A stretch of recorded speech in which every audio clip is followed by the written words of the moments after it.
Okay? So, it wasn't a stretch to use a ram to represent the Medo-Persian Empire. Some guy named Ammianus Marcellinus, a 4th century historian, states that the Persian ruler bore the head of a ram as he stood at the head of his army. The ram was the national emblem of Persia, and a ram being stamped on the Persian coin, as well as the headdress of the Persian emperors. Now, remember, this is future for Daniel, so he doesn't know any of this stuff, but this is past for us, so we can see that, hey, you know what, a ram makes perfect sense, but God knew it, because God's outside of time, and God knew exactly how it was going to go down. So what's the significance of the 2 horns? Well, one is the Medes, one is the Persians, right? The 2 horns were high, the one was higher than the other. The ram is noted for the proportion of its 2 horns, and this was an accurate prediction of the partnership between the Medes and the Persians, because the Persians were larger and stronger in the partnership. They also emerged after the Medes, and it says in Scripture that the higher one came up last. So this is perfect, fits right in with the historical account of what was going on. Now, who are the Persians today? The Persians today are the Iranians, and all the people that are out of the area, in the Iranian area. So when you take a look here on this little map that I gave you, if you look at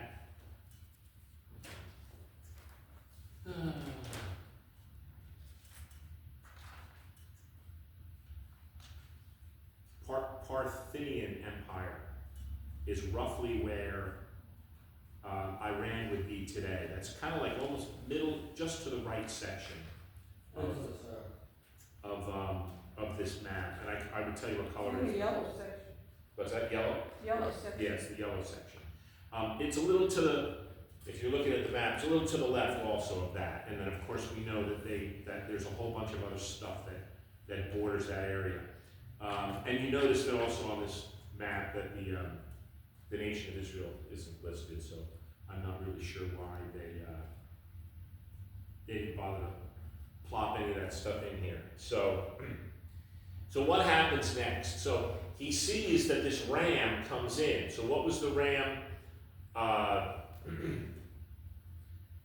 The ram was taking over everything, right? And that's what happened in the world. In the world, the ram came in and he subdued everything around him. And now it says in here that, back to the scripture,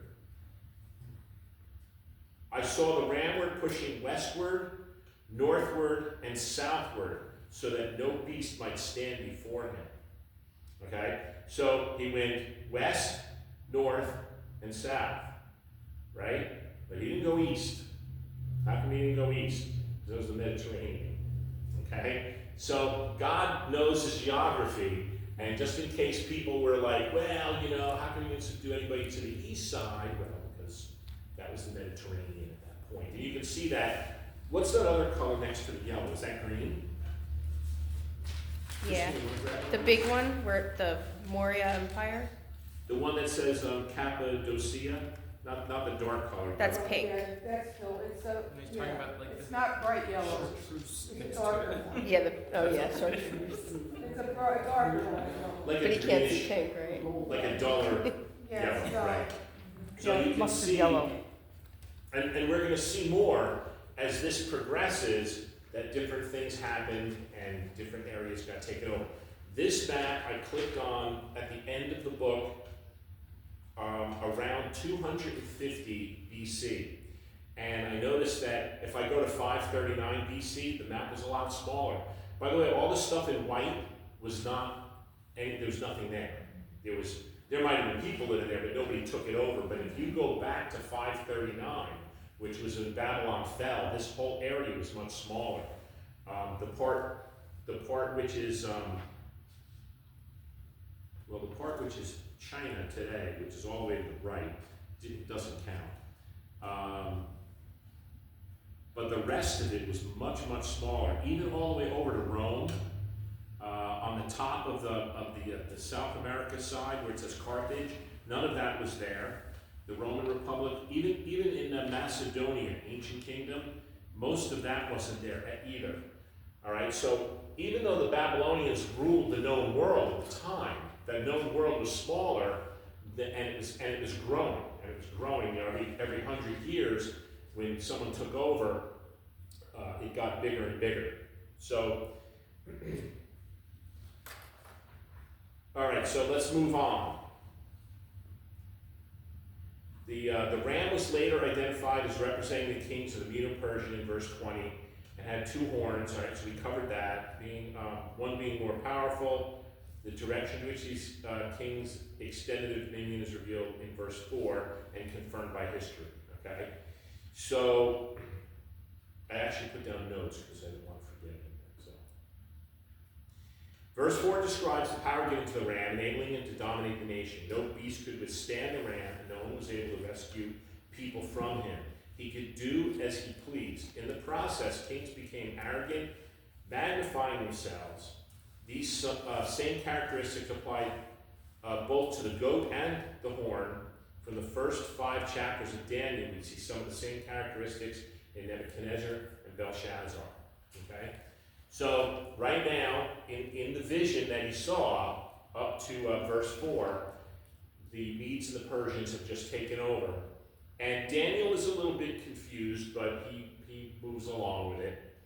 And you can tell he was confused because in Daniel 8, verse 5, it says, and as I was considering, that means I'm wondering what's going on here. And it was I think it was difficult for him to understand, and it becomes difficult to understand when you're seeing representations. He doesn't know, well, why is this goat or this ram, what is it doing, you know? And why is it a ram? And why is it by the river? And, just why? He's got a lot of questions, and that makes a lot of sense, okay? Now it says, and I was considering, behold, an he-goat came from the west on the face of the whole earth, and touched not the ground. And the he-goat had a notable horn between his eyes. Verse 6, and he came to the ram that had 2 horns, which I had seen standing before the river, and ran into him in the fury of his power.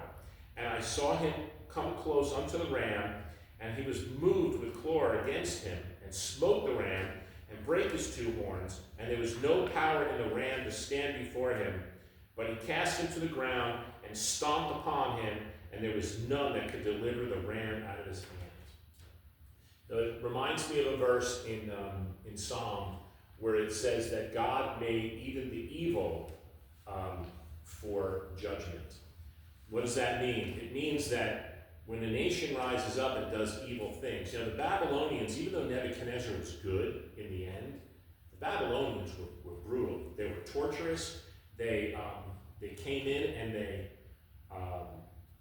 took the nation of Israel. They imprisoned their people. Just picture a much, much larger and more barbaric version of, well, I don't know if you can get any more barbaric, than October 7th that happened last year, right? That's what the Babylonians did. They came in and they did that. So God then raises up 2 other nations that subdued, and he used an evil nation to take care of Israel, but that evil nation did not escape judgment free. That was Babylon. And Babylon got judged by the Medes and the Persians, right? So he used the evil. Even the evil was made for the day of judgment, and Babylon got judged big time. But the Medes and the Persians weren't going to be exempt from doing what they did either. And by the way, we like to sanitize everything. We like to make everything nice and clean. It reminds me of, in the Catholic Church, you'll always see a cross with some dude hanging on. Okay? Why do I say that? Because the Bible specifically says that he was marred beyond recognition. So whoever the dude is hanging on the cross is not Jesus in the Catholic Church. A couple little blood stains on Yeah, it. a couple blood stains, and he's got a couple little nails through the palm of his hands. Let me tell you, when Jesus was hanging on the cross, his face was obliterated, so you couldn't tell who he was, that even he was a man. His insides were whipped. They didn't care about the 39 stripes. They gave him the full 40. Remember last week we talked about 39, if you died after 39, that was your fault. But when we gave you 40, then it's our fault. Well, they didn't care. And when they whipped you with a leather strap that had glass and rocks in it. They whipped you until your skin came off, then your muscles got ripped open, and then your guts fell out. And that's what they did. Not to mention they beat him, they punched him, they kicked him, they spit on him, they put a crown of thorn on his head. So I don't know who that guy is hanging on the cross, but that's not Jesus. We sanitized the whole crucifixion to make it seem like, oh, it wasn't that big of a deal. Yeah, Jesus died for you, but he was only there for 3 hours. How bad could it have been? Let me tell you. You would have lasted 30 seconds. I'm ready to keep thinking about it at times, right? This is what God did for us. Well, now when you think of what happened here, when you think of the nations taking over, when the Babylonians took the Jews into captivity, it was not a pretty sight. We don't want to sanitize what these nations did to one another and what these people did to one another. It's atrocious that man can treat other man that way. Now, I never thought that in my lifetime I would ever hear about it on a mass level, but we did. We heard about it on October 7th. When we're not going to talk about what they did, but you can read it and you can actually watch videos of what they did because it was put out there by them. They took the people's cell phones and recorded what they did. This was not we just marched in and took over. This was death, destruction, dismemberment, killing in the most awful way, and they subdued the nations, The closest thing that we have on a mass scale today to mass death, now I'm not talking about the torturous type of death, is what's going on with Russia and Ukraine. Okay, almost, 250,000 people have been killed? I don't know how it would be to be in a building that just got hit by a missile. But I'm sure that even if you didn't get shrapnel to death, that it probably was not pretty, and you probably had a death afterwards because of the sound of it. And then if the concrete fell on you and there was nobody there to rescue you, this is torturous war. And we don't want to sanitize it. There's a lot of violence in this world, what man does to man. God wants us to realize that this ought not to be. But the nations that do it are not going to get away with it. Now, God didn't make them do it. God just stood back and said, I'm going to let this happen because they need to be judged. Now, for God to let it happen to his own people, that's a message for another day. But then, the nations that did it to them, God was not silent about how they were going to go down. And I believe that if each one of these took over, when the Babylonians took the nation of Israel into captivity, it was bad. But when the Medes and the Persians took over from the Babylonians, I bet it was worse. But then, who came in after that? Now, Alexander the Great wasn't called Alexander the Great because he was a nice guy. Okay? He was pretty ruthless, one of the most ruthless. And I think God cut his life short for a reason.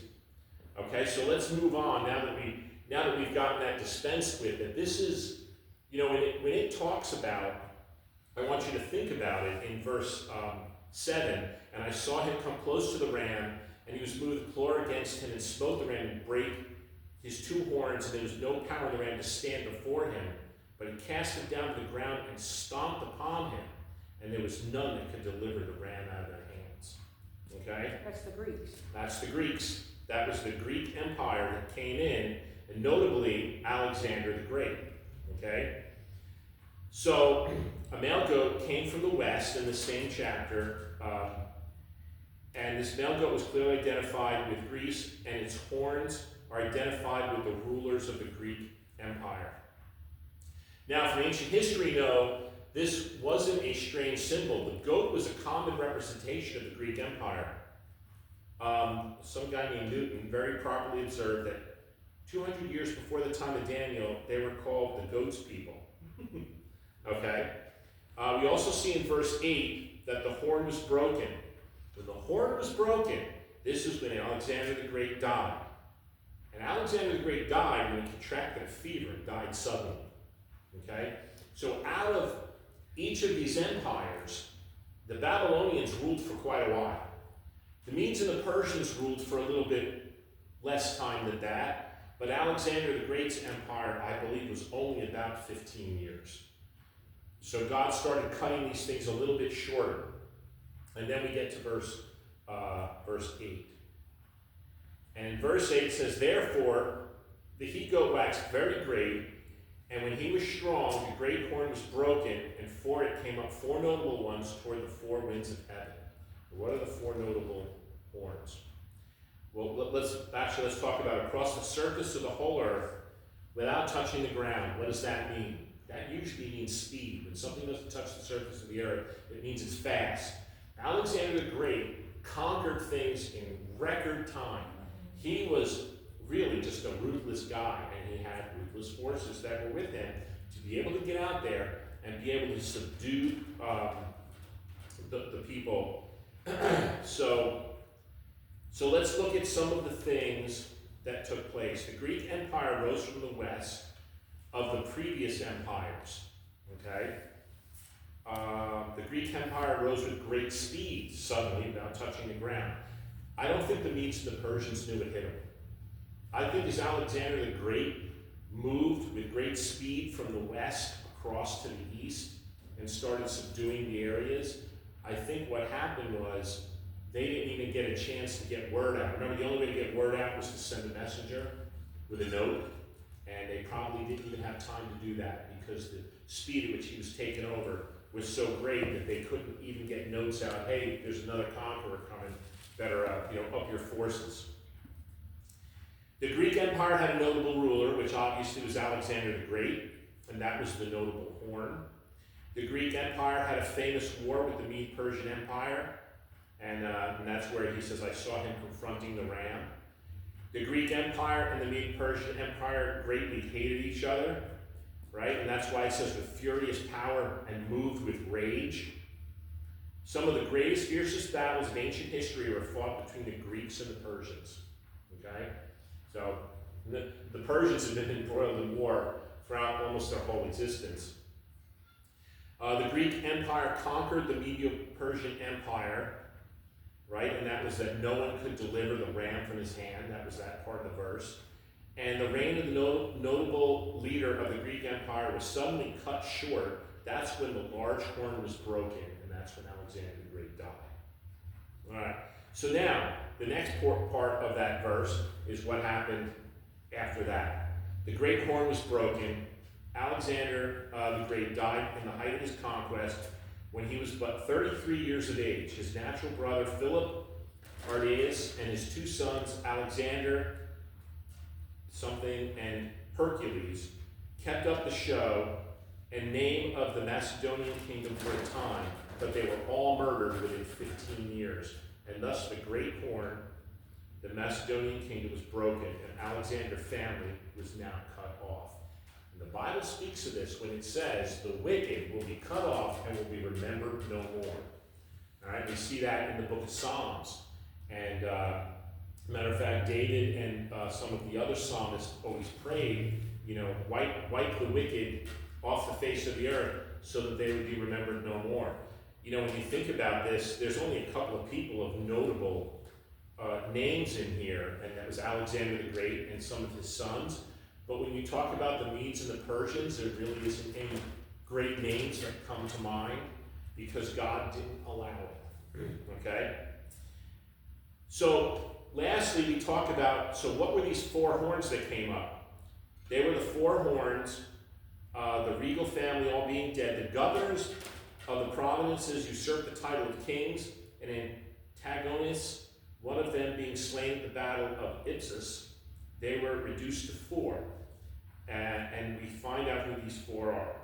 Seleucus, who had Syria and Babylon, from whom came the Seleucian, famous in history. I didn't look them up. I only looked one of these people up. And that was from the east. They took all the eastern provinces. Number 2, Lysimachus, Lysimachus, had Asia Minor. And that was from the northern region. So if you look on your map, you can see, I think each of these names should be on this map. Maybe that one isn't. But they were from the northern part, and that would be above the area of Cappadocia. All right. Then number 3, Ptolemy, the son of Lagus, who had Egypt, from which sprang the Legadade, otherwise known as the Macedonian Greek royal dynasty, which ruled the Ptolemaic kingdom in ancient Greece during the Hellenistic period. That's the only one that I looked up. And they possessed the southern countries, and of course we know that that was the area of Egypt, which is, there's not a lot on this map of that, but you can see the white on the continent that's below this whole area. That it says Carthage. That's where Egypt was. That area over there. And lastly, Cassander, who had Greece and the neighboring counties, and Cassander had the western parts, which would have been that whole area of. I guess that was the area of where Iran is today. That was the western part, right? Western was that side. So history bears out that everything that Daniel saw in his visions in chapter 8 all took place in history, probably, toward the end, long after Daniel was gone, as the count ticked down. And by the way, so what was the nation of Israel doing at this point? After Babylon took Israel into captivity, 70 years later, they were in captivity for about 70 years, they were allowed to return to the land. And what books of the Bible talk about them returning to the land? The book of Nehemiah and the book of, I forgot. I don't have my Bible open either. So those 2 books of the Bible talk about, one, they went back and they rebuilt the walls, right? And then they went back and they rebuilt the temple. And that was an ongoing thing. And that was a great time in the nation of Israel. So we have the world kind of going to hell in a handbasket, and Israel was going back to their nation, the promised land that God had promised them. Now, let's fast forward a little bit to the modern time, not today, but the modern time of when the Romans, which we'll start in next week, in chapter 9. And one of the things is that when they started to go back, they thought that this was the restoration of the kingdom and that they were getting their Messiah at that point. But they found out that they were wrong, because then all of a sudden they had what they consider a fake Messiah, and that was Jesus. He came into the city, and they thought he was going to subdue the Romans and build their temple back up. And you can tell they had no clue what he was talking about, because he says, tear this temple down and I'll rebuild it in 3 days. And they're like, what? Our fathers took, X amount of years to build the temple, and you're going to build it in 3 days? Of course, we know he was talking about his body, right? The temple, that's where Jesus, God resided in his body, and our bodies are the temple of the Holy Spirit.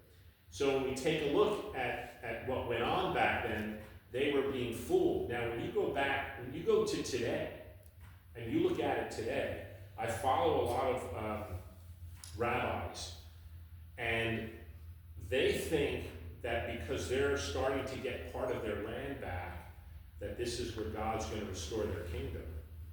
But they don't realize that if they just would understand the book of Daniel, that there's the 70th week still to come, and things are not going to be very pretty for them in the 70th week. So let's hold on, let me go back to Daniel.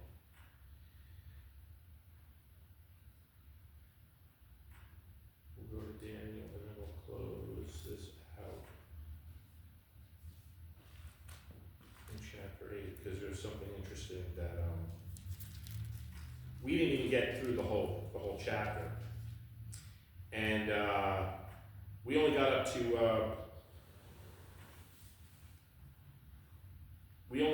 chapter 10.